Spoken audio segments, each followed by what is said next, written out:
When we start working and designing our software and putting it down, things can get really, really complex and difficult to try to understand and comprehend. And especially when you're really just delving into the code and start writing it, it's hard to see somewhat of the bigger picture. And so when we start working with object-oriented programming, there's a concept of using the Unified Modeling Language, or UML, to help us describe and um, design these software infrastructures and software in general, just for us to be able to use that. So let's talk about how we can use UML to design these software.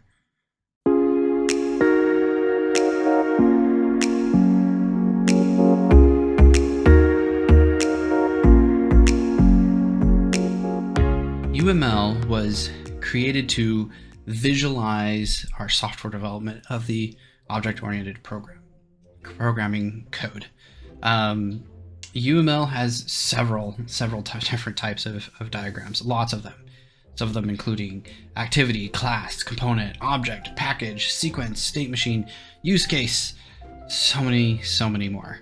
The three that we're going to focus on today is going to be the class, sequence, and use case diagrams. But before we go into the details of how to make those and design those and work with them, I want to talk a little bit about what UML really is. You're going to hear a lot about UML in so many different ways as you read and hear from others, and everybody has kind of some opinions. But ultimately, UML is meant to document, plan, and design your code. It's meant to be a tool. It's not meant to be the one and only tool. There are plenty of diagrams to use in UML, but sometimes those diagrams don't make sense and you have to create something else, something that UML hasn't even thought about, and that's okay. You can do that.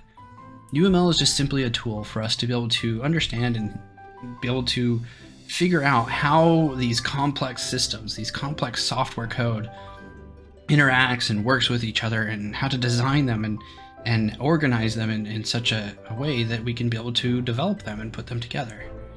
UML diagrams are not meant to be a one-time only thing too. They're living documents. You need to update them as soon as you have new decisions, or there's changes to the requirements, or any types of things, or even as you're developing them and realizing something's off here. You want to be able to update those as much as possible. UML is also something that can be fed into another diagramming language, such as the systems modeling language, which takes a look at the system overall. If your software is a part of something even bigger, sometimes it's important to understand how those interactions work, and it might be able to feed into that's in there. So let's go ahead and get started in looking at some of these different diagrams and how to use them. And specifically, let's look at the class, sequence, and use case diagrams. We're going to switch over here to my paper and start looking at how we can create a class diagram first. Okay, so I've got my pad of paper here to help start doing my diagrams. You don't have to use paper. There's plenty of programs out there, free and super expensive also. And they're all different and super nice. There's even some programs that help take your UML diagrams and generates codes from them. But I like to write these things down on paper because it helps me to understand and realize kind of and visually put down what's going on while I physically kind of work on it. It's just kind of something that I enjoy doing, especially for the smaller types of projects such as this. So a class diagram is going to be the one of the most common diagrams you're going to see in UML. And it describes the classes that are within a software project, their methods and attributes, and any type of inheritance or composition with the other classes. You define a class by just drawing a simple box like this. And then you have in the top right here your name of the class, and then a list of attributes along with their type and any methods along with any params. listed out like that. So this is the basic structure of a class in a class diagram. Let's think of an example where we have a situation of a school, and we're going to work in a school, and we want to represent the people that go to a school in separate classes. So, for example, we might have students in the school. Additionally, we might have from there a grad student, right, or an undergrad student, right? We might have let's see, staff on there, and those might be like a professor or an admin, or maybe like a dean, something like that. And we can actually kind of group these all up into something called a person. Well, let's take this and create kind of a class. And remember, the whole idea of object-oriented programming is to create a system that makes our lives a little bit better, right? And so we're wanting to look at ways that are common across all of these and only have to implement what's necessary for each type of class that's here. Meaning that if there's similar methods and attributes for everybody, we want to put them in the person. And if there's only like student things, we want to put the student things in there, and the staff and so forth. That's in there. So let's start this off like this. And we'll create the person class like that. And a person might have a name, and we're going to say that that's a string. And they probably have an age, and that's going to be an int that's in there. Let's say they have a greeting, right? And it's just a hello, my name is this, and I am X amount of years old, right? Well, we can draw another class called a student like this. And let's say they have something unique to them called classes. Or actually, you know what? Let's change this to courses, so as to not confuse ourselves, right? And this is a list. It's going to be a list of all the courses that they have. And those courses might be another class type. We'll talk about that here in a little bit. Some methods that students might have. Let's see. Submit homework, right? And they'll have a file that they have to submit to the homework. Now let's look at over here, and let's have a staff that's in there, right? And the staff may have a department they're a part of. Just assume that that's a string that's in there. The staff is going to need to turn in time a card.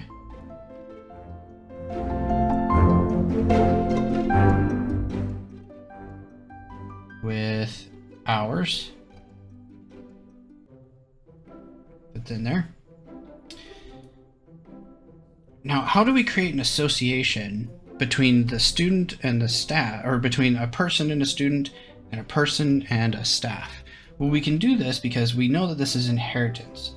So we're going to draw a line with an arrow like this. And this arrow is saying that we're going to inherit from this. Because a student obviously has a name and an age. And so because that's going to inherit that in there, those attributes are also going to flow that in there. But we don't need to write them all out all over again. That's the whole beauty of object-oriented programming and inheritance in bringing that with us. So let's go down even further. Let's do a undergrad.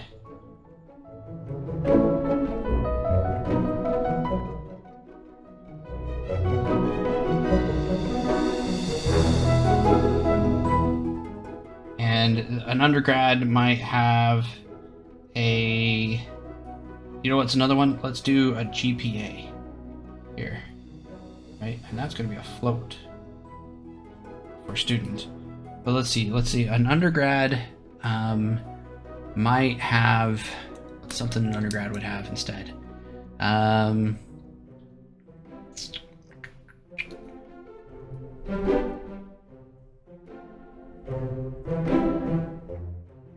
Let's see here.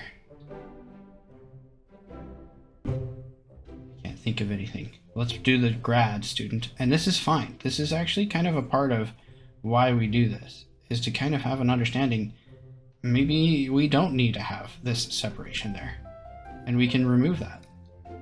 Well, the grad student might have oh, here we go.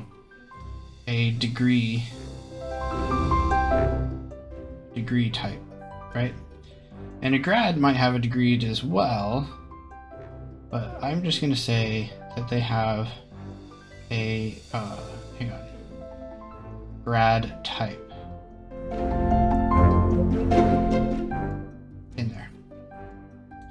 So we're going to draw our association here, like this, and you can kind of see. And this just kind of goes on and on and on. We can do that for each one of these things in there.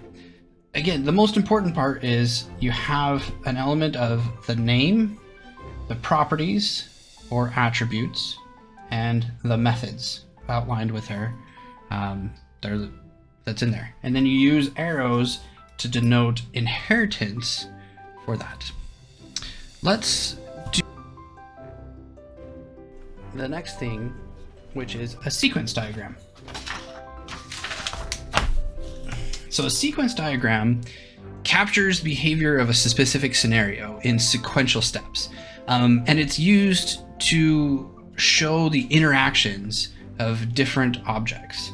And we do that by creating what's called swim lanes. So here I'm going to create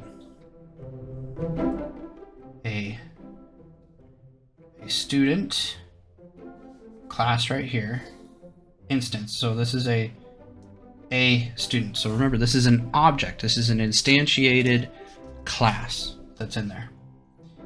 And then let's do a professor. Okay. And we're going to draw a interaction here. So first off, a student will register for course, right? We're going to say accepts. Next up, let's say a professor then assigns homework.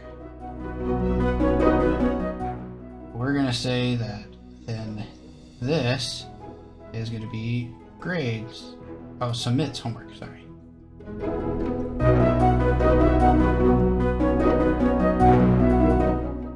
Then we're going to say grades homework.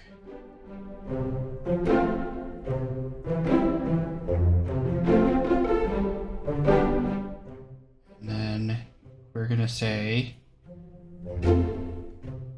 gives grade. Here we go. So you can see this is a sequential set of steps that both the student and professor are going through. So first, a student will register for a course, and a professor will either accept or deny. And then, or we'll just assume that the professor accepts in this case. And then next up, a professor will assign homework to the student. The student then has to submit that homework. And then the student or the professor will grade that homework. Well, since the interaction is not between the professor and the student, what's happening is we're saying that the professor goes and grades the homework and then returns it back to themselves.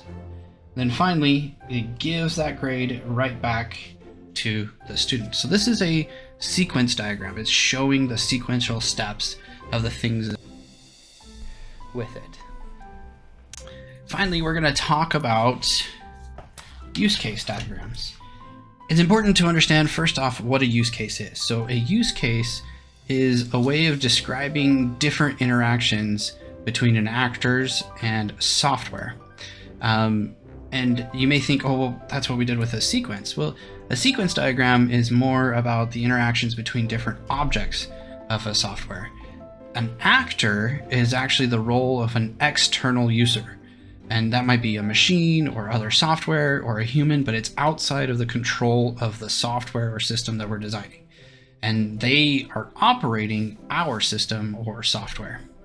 A use case diagram is used to show the relationship between actors and various use cases. So let's think about some of the use cases that we may have in a school that's here. Well, we might have a submit homework. We might have a, let's see, somebody that is,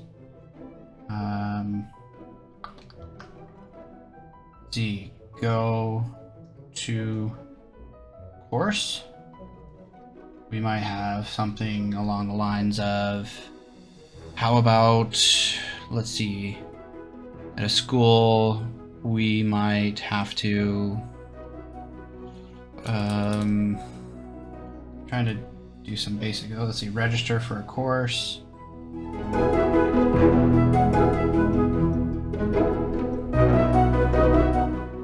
We might need to create a course. And now what we can do is, so each of these are different use cases, things that kind of happen, and we can describe what they are. And then now what we can do is describe or show the different actors. So we know for sure we have a student, right? And we also have a professor in this case. Well, a student is going to draw a relationship between this line of submit homework, right? Because a student is going to be submitting homework. That's something that they do. They're also going to be going to a course, and they may register for a course too. Well, professors don't really submit homework, but they can go to a course. They need to teach it. They don't really register for a course, but they can create a course for a student to attend. So this is just showing the relationship of the different types of use cases and who we need to be thinking about that might be using them. That's in there. In summary, UML is a great tool for us to be able to diagram and visualize and document and even design our object-oriented programming. We want to be able to constantly update these UML diagrams so that they aren't out of date and we can start using them. There's a vast number of types of UML diagrams out there. Don't feel like you need to use them all at once. It's okay to just use what you need, and it's okay to branch away from UML and create other diagrams. You don't have to use UML if it doesn't fit your purposes. And finally, if you're really interested in this, I highly recommend the book called UML Distilled by Martin Fowler. It's a great way of showing just the very basics of UML and some of the details of how to use them and in different ways of working with those things. So high recommendation of that book for you. Hopefully this was a great tool for you, and you can start using this as you start designing your own programs as you move along.